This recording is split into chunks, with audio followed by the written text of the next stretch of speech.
What is up, CSGs? In this video, I'm going to talk about the Rockets' win over the Suns, some things I saw from the game, and why I think we can use them going forward. Tap in right now. Enjoy.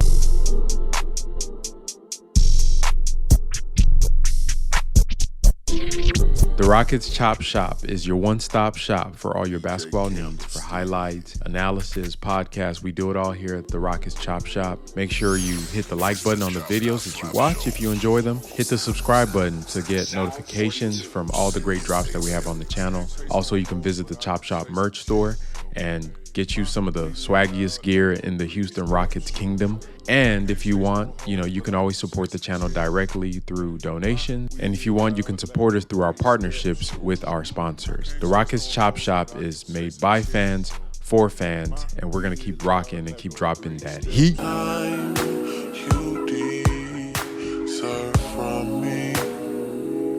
This is something I know.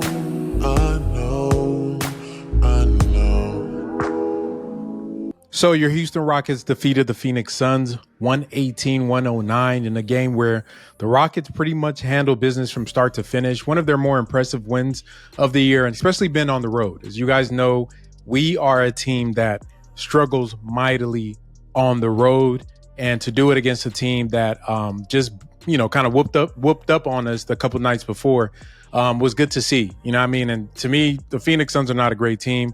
I never liked that construction of Bradley Beal being added to a team that needs a point guard. They obviously need a point guard, and I don't see them getting far this year. And, obviously, can they stay healthy? All these things. The game was from hell for them. A lot of their players got hurt, but for us, we got to see, especially when Jalen Green kind of go off on the game and kind of take over when the team needed him the most. One of Jalen's more complete games I've seen from him. It's obviously the shooting was much improved, going 6 of 12 from threes. That's always going to look better than, the regular from him, which is like 2 of 10 or something like that. But also rebounding really well, making the right plays within the flow of the offense. And I think that's the theme that I've took away from this game, apart from some of his other high scoring games and some of the other games that he's had where he's not doing so well, is finding a balance of searching for himself and also how does his game fit within the context of winning? And I think that's been a challenge for him all season long. And him just figuring this out, to me, is going to be super important to his fit here in Houston going forward. But there are three things that I want to talk about that main things that I took away from the game. And we're going to get into those right now. Takeaway number one is backcourt passing. Jalen and Fred probably had their best combined game of sharing the rock, and not just passing and getting assists, but actually moving the ball, hitting the right passes within the flow and structure of the offense. Usually when we run actions, it's going to be two-man, right? It's either Jalen and Alpi in a pick and roll or handoff situation. There's going to be Fred and Alpi in a pick and roll or handoff situation. And usually, y'all know my complaints, when we run two-man game, it's the big man and the guard that's running it. Everybody else is there in case the two-man action fails. And regardless of what the defense does, defense could commit 3 players, 4 players, 5 players in some cases, and some teams we've watched, and the guards never make the right pass, right? Not never, but hardly make the right pass.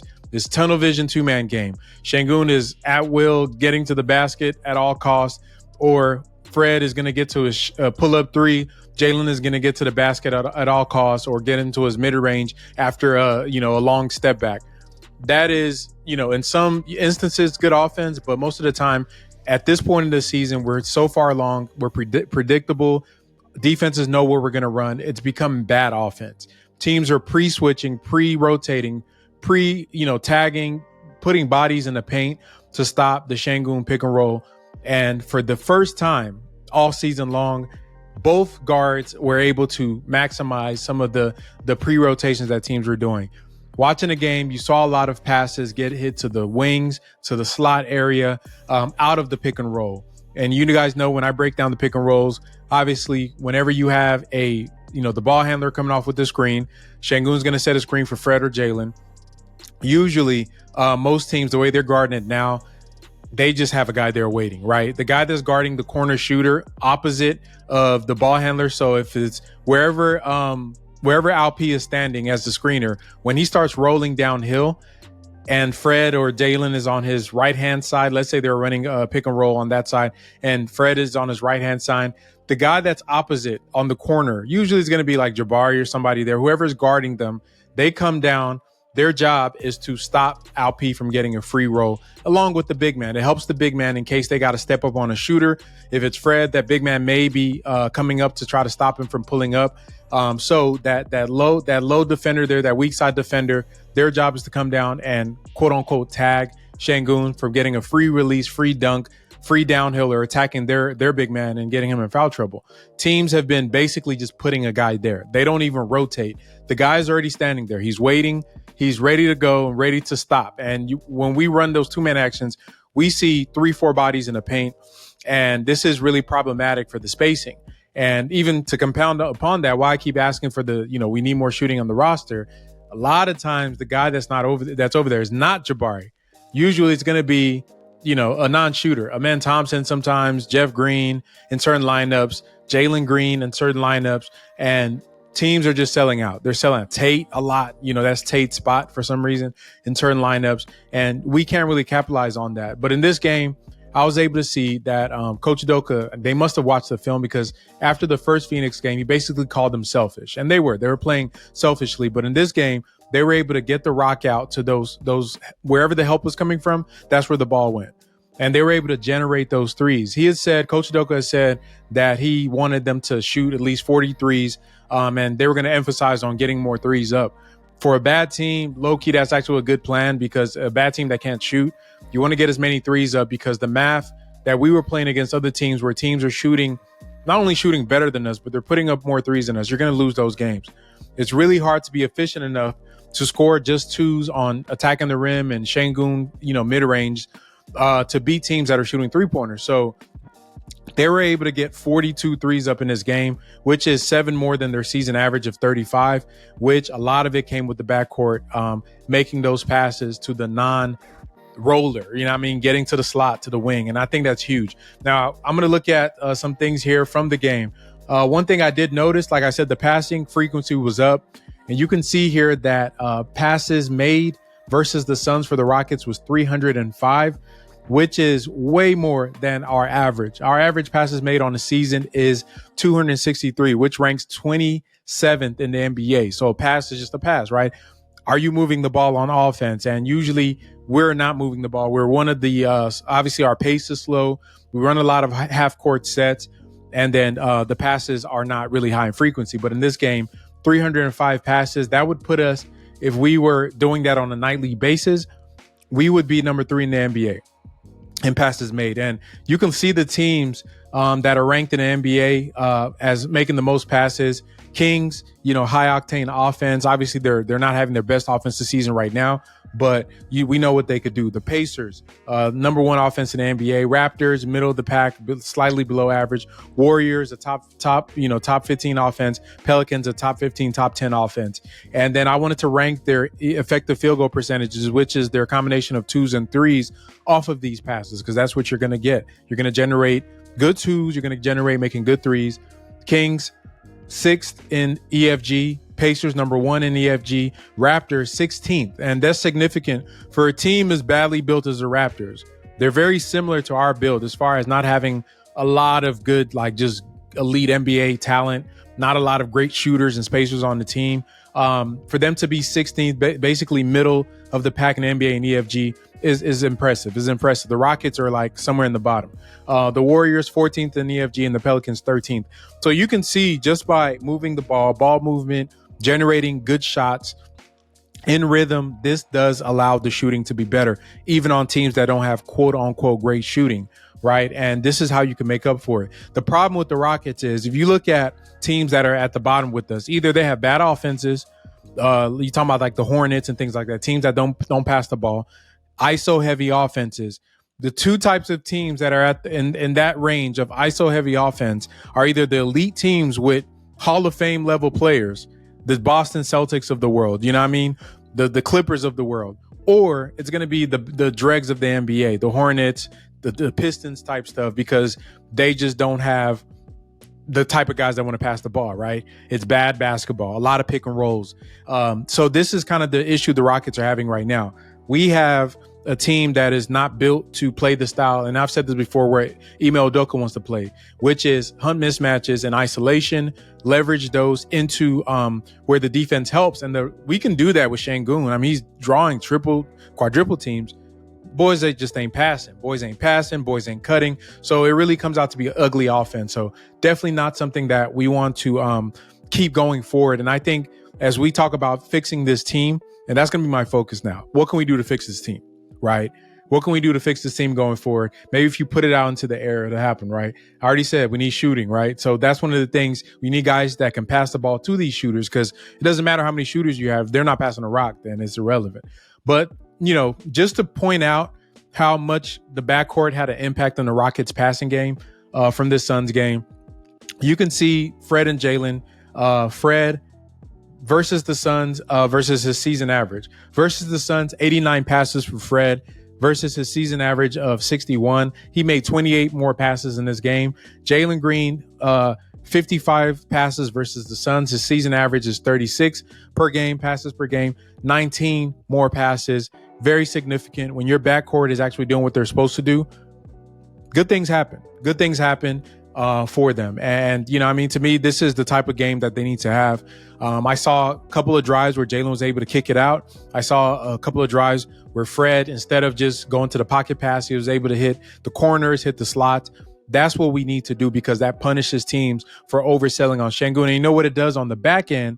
It opens up the lanes for Sengun to be able to score in isolation. And shout out to Alp. Also, another thing I saw, definitely hitting that floater, getting back to his mid-range game, especially against centers that they're just selling out to at the rim as well. There's 2-3 bodies in the paint waiting on him. That mid-range shot, that little shot put, the one-legged fadeaway, if he can get that to about 45-50%, it's curtains. To me, that's more important than the three-pointer for him. But, the passing was definitely something that opened up the offense.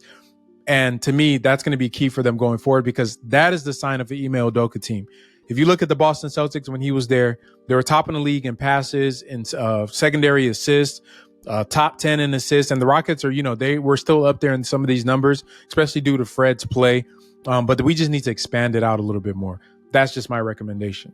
The second takeaway was the team defense. I think that against a team like the Suns, the type of defense the Rockets employed was smart. This is not, to me, these are the teams that we can kind of lock down. One of our strengths is isolation defense. We can guard in isolation. And so that allows us to be able to trap and do other types of things that leave guys on an island. Now, a lot of our guys got cooked. Like Fred was getting cooked by, by different players. Jabari was getting cooked by KD was cooking. Dylan Brooks was a turnstile in this game. Jalen had a good defensive game. Surprisingly against Bradley Beal, a couple of plays there, played decent defense against Devin Booker. The refs really are kind of tripping about Jalen on both ends, not only on him driving, but also on calling ticky-tack fouls on all our players. We saw Sengun get ejected for a ghost call there that the ref made. But overall, like Dylan, the defense has left a lot to be desired. Fred, the defense has left a lot. Obviously, Amen Thompson is the best perimeter defender we have. But I love the game plan that we employed here. Watching this game, it was basically what I've been calling for the team to do with Alperen Sengun, which is don't let him play the drop. He's too short to play drop coverage, because the essence of the drop is you have to have a guy that's long enough to be able to contest the shot and bother the shooter at the same time, long enough to recover to be able to get in the way of a lob. Now, if we had better perimeter defenders like the Amen Thompsons of the world, as they get better, Fred is decent at this. You can play that against certain teams, but when you play certain characters in this league, the Devin Bookers of the world, the Steph Currys, you can't really play the drop. They're going to eat that, right? Dame Lillard, you can't play the drop. Dame, like y'all remember the video I made last year when Dame dropped 70 plus on us. I played a video on the live stream from JJ Redick's podcast, The Old Man and the Three. Basically, Dame saying asking the question, he doesn't know why NBA defenses still run the drop. Because the shooting talent in the league is too good to use that as a full-time coverage. The drop is antiquated, in my opinion, because you think about when it was employed to stop those old guards, the old guards of the time, the you know what I mean, the Russell Westbrooks, the Derrick Roses of the world. You know what I mean? You can take it a little further when you're going against the AIs and the Steve Francis and the Stephon Marburys. These are guys that, they could still kill the drop, but these are dudes that is attacking your big man downhill. They're getting to the cup. You know, that's an old game. Nowadays, the guards are taught to shoot off the screens, and it's really hard to really be that far down. And it makes your defense really, really vulnerable, especially in the playoffs. A lot of drop bigs can't play in the playoffs. I don't give a damn how elite they are. They are obsolete in the playoffs as the talent gets up, the shooting talent gets up, the offenses are more creative. They're going to scheme you out of that drop coverage. Except if you're a team that can't shoot like the Houston Rockets, then the drop is a perfect defense to play, or when your guards aren't going to pass the ball. But for us, the way they were using Alp yesterday, using him in space as a guy that's going to show on the screen, right? He's going to be at the level of the screen, be able to jump out on the ball handler on the opposing team and shock them before they're able to get a shot up and then retreat back. Now, Ryan Hollins, once again, he's having a fabulous year as a commentator. I know I gave him a lot of grief last year. Well-deserved, in my opinion. But this year as a commentator, he's doing a great job calling the games because he is pointing out the basketball analysis of the game, which is what I appreciate, and echoing a lot of the stuff I'm thinking in real time.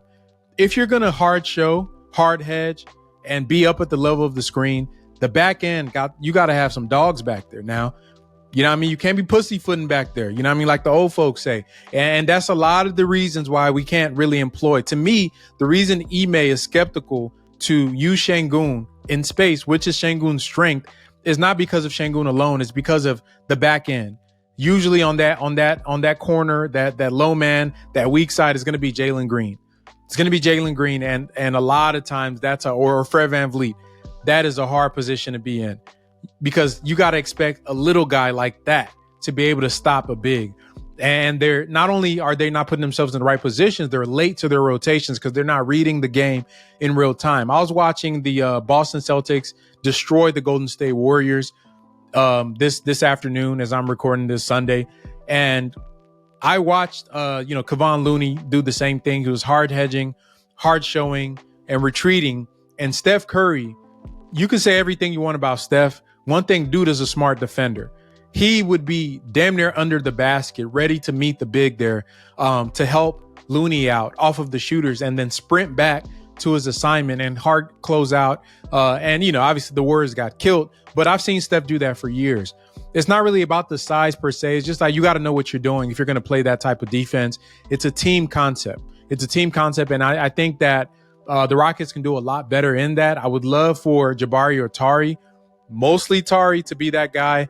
I loved when KJ Martin was playing that role for the Rockets because he could not only tag the big man, he could also come by. If there's some way the ball spilled and the guard was able to get to the rim, you got a weak side shot blocker there. That's why I think some of the things that we're talking about fixing the roster is having guys that could play that position in certain lineups to give us the ability to be able to trap Trae Young, trap Steph Curry, and then once they hit it to their big or try to pass out of there, we got guys waiting to not only to stop the roller, but also get back and contest. So that's what I'm trying to see. But the way they did it this game was good. It was great. And I think most of the times when Şengün was able to commit on the pick and roll and hard show, it really ended well for the Rockets. And I think that's why his defensive rating was tops on the teams for that game, along with Dillon Brooks with the starters.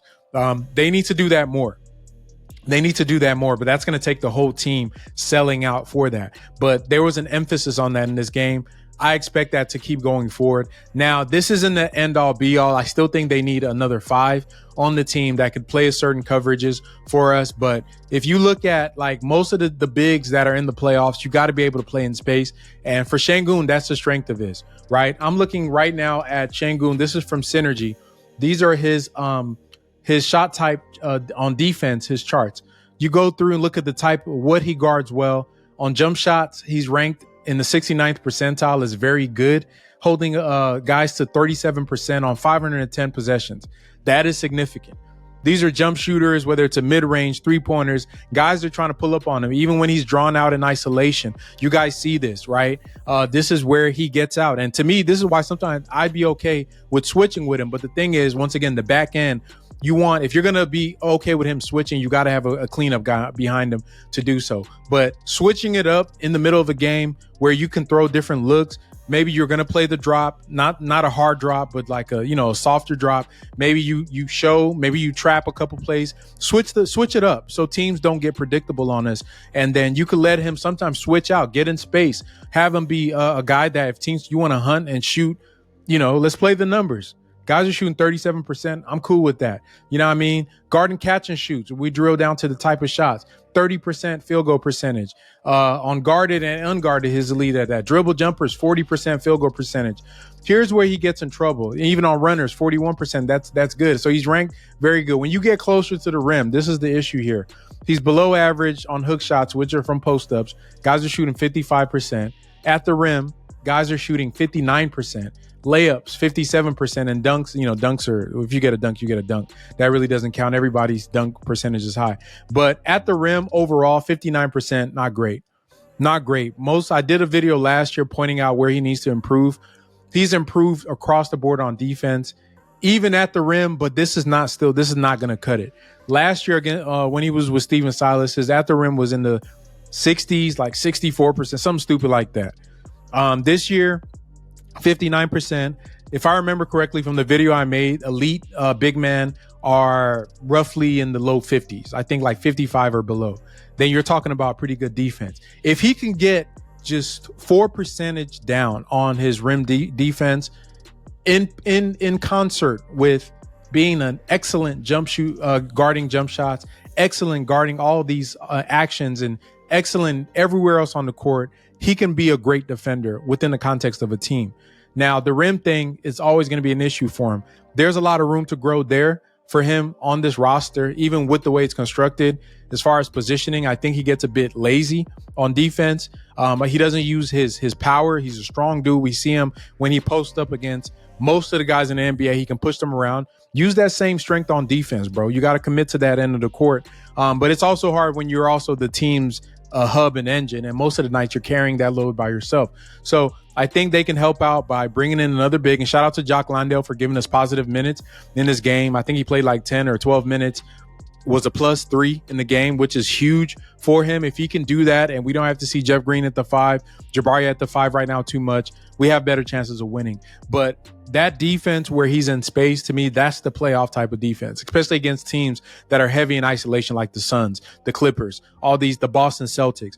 Those are the teams I'm not worried about Alp about. I'm worried about Alp against the, what's the random team, the Hawks of the world, right? The Hawks of the world that want to run a million pick and rolls and just lob it over his head over and over again. These random teams that run these types of actions, the Minnesota Timberwolves, that have all these lob threat bigs.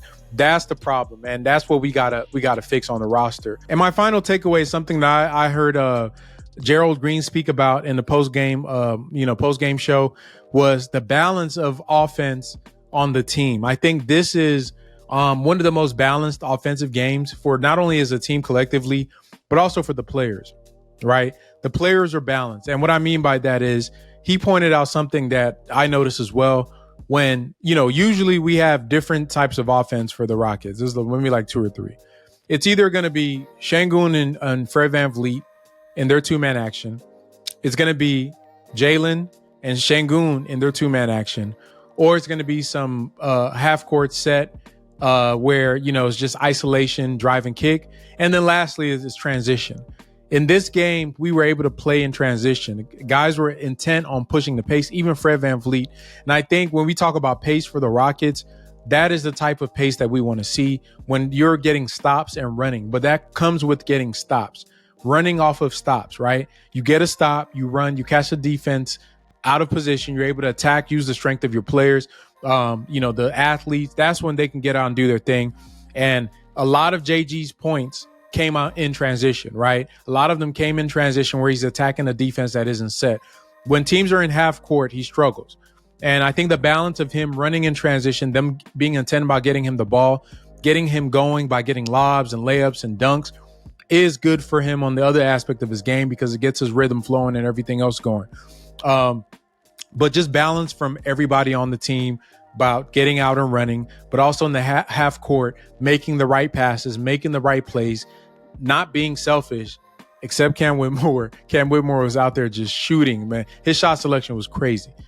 By the way. But just playing within the context of the game, I think it's something that they need to do better at as a team. And this for everybody, for Sengun, for Fred, for Jalen, for Dylan, for everybody. This is something that they can improve on. Now, the question comes for the Rockets, right? Obviously, one of the key things that they haven't been, not only for the players, but also for the team, is consistent. All of this is meaningless if they just don't do it again. And this is going to be, to me, why this stretch of games is important. Whether we can make the play-in or not make the play-in, I said it on the podcast with Roosh. There is something to be said about finishing out the year strong. We saw what happened with the same Phoenix Suns in the bubble. That 8-game stretch, they went on like an 8-game winning streak, propelled them into becoming one of the best teams, obviously adding Chris Paul. But that friskiness they were able to show within that stretch was important in setting the table for a guy to want to come there. I don't think there's any way you can waste these games that we have coming up. I don't care if we're playing for something or playing for nothing. They need to play because that stretch of games, maybe you hit a hot streak and you're able to become that team, right? That catches fire, that maybe you do make the play, maybe you don't. But the confidence that it builds for the team and puts the league on notice, like, hey, these guys may be next. And also for the players, right? Maybe having a good stretch for Jalen Green, for example, to close out the year is the catalyst that he needs to get into the summer and say, you know what, I see the vision. I can come back and work on my game and be better next year and be more consistent. Maybe that's what Sengun needs to see. Like, okay, playing hard defense and making the right plays on offense is what I can do, and I can sustain this. And the guys to build trust amongst each other. Maybe that's what a man needs, a good stretch of winning. I think all of this stuff is valuable. So I do expect them to keep turning up the ante as the season goes along. I don't care what the records are right now. I don't care what their playing chances. They are playing right now for next season. And everything they do, and for the coaches as well, they need to focus on building things that are sustainable, that are not only going to help the team this year, but help them next year as they go along in their development and their growth. One thing I've said, going back, the some of the play from the vets has been very, very, not great. Right. I expected more from Fred as a point guard. Dylan's defense is fallen off a lot. You would just expect more from these guys. And I think that having the young guys kind of step in and take more of this role will make it easier for the transition that we all expect as Rockets fans. Hopefully next year. Hopefully Fred doesn't have to play 41 minutes like he did against the Suns for us to win this game. That's what we're hoping for as this team kind of matures. But these next few games are going to be important, and we got to keep looking at ways to improve the team. That's why I'm going to focus on what can we do to get better? What can we do to get better? What can we do to get Alp's defense better instead of complaining about it? If you don't like Alperen Sengun as a defender, hey, guess what? You don't have a better player in place. When they bring in a better player, then we could talk. Until then, shut up. If you don't like Jalen Green's play, guess what? He's here. He's going to be here. Until they bring in a better player, he's here. So we got to shut up. What can we do to get this team better? That's going to be the focus, right? How can we get better as a team? If they trade everybody and bring new people in, then we'll talk about those new people. But right now, the Rockets have who they have. This is what we're going to deal with. This is the hand that we have laid for ourselves. I'm not going to say dealt because we had control over it, but this is the hand that we've chosen. And I feel like at this point, all you can do is improve on what you have, because the way I'm looking at it, I'm looking at the landscape for the NBA right now. I don't see a lot of players that are going to want to flood down to Houston to come play. So what's the point of doing anything but just focusing on internal development, hoping you can add some peripheral pieces to this team? You need to get a big man that you could play along with Sengun, get some shooting on the roster, right? If you look at the plus minuses from the bench in our game against the Suns, the bench was trash, but we won regardless, right? Some of the lineups are very nasty, but we won regardless. Get some shooting, get a big man, get another ball handler. You know what I mean? Get us a guy that can facilitate a little bit more so we can have some of that with the secondary units, right? With Amen Thompson. And hopefully over time, the keys are going to be handed over to the young guys. Now, going forward, once again, what are we going to be watching out for? consistency improvement. This is for everybody. I don't expect Jalen Green to drop 30 every night for him to play good, but make the right pass, bro, right? No tunnel vision drives. Make the right pass, run in transition, take the right shots. Don't expect him to hit 6 or 12. If you're not hot from threes, don't shoot 12 threes. You know what I mean? Don't shoot 12 threes. I expect Fred, read the game, brother. Make the right passes. Be a point guard. Stop trying to be something you're not. Dylan, love the, reservedness. He didn't, I thought he'd get a little crazy in this game. He played the right way, guarded on defense to the best that he could, took the shots when they were there for him to play. Would love to see Amen get more reps with the ones, right? I want to see that data point. I feel like, he should get more opportunities there. But obviously they're trying to get Jalen's confidence up. It's been a season-long battle with him trying to get his confidence up. The key to him is consistency. Obviously, these games, I love them. I just look at them in a big picture. He needs to stack more of them together. The individual performances do not move me at all. They don't move me. But if you can put a stretch of 5, 6, 7, 8 games, then we can glean something that's consistent amongst those 8 games. Then we can talk, because the way it is right now, it's one game is driving. You're going to drive to the basket 30 times and score 30. Then, okay, we know the old faithful of getting hot from 3. What can we do on a night-to-night basis when you can do it every night? This is jacking from our old coach, John Lucas. The good players are show up every night. Can I trust you to be a professional? Meaning that you're going to give me the same thing every night. When you do that, then we can talk. But let's focus on what we can do to improve the team. Hopefully, the coaches, the front office, they are getting all the data points they need to make the adjustments this year. I never want to be in the lottery with this group of guys ever again after this season, because you're seeing the Wemby's popping off. OKC's on a roll. The league is getting better. The Rockets just have to keep getting better to stay in the race, because it's one thing for us to improve from where we were under Steven Silas. It's another thing to catch up to the NBA. And I'm competing against the NBA. I don't know about y'all, but y'all let me know, man. What was your favorite part of the win against the Suns? What did you see from there? I'm curious to see. I like to argue with y'all in the comments. If you're new to the channel, hit the subscribe button. If you like this video, hit the like button. Keep rocking with the Chop Shop, and we gonna keep dropping that fire.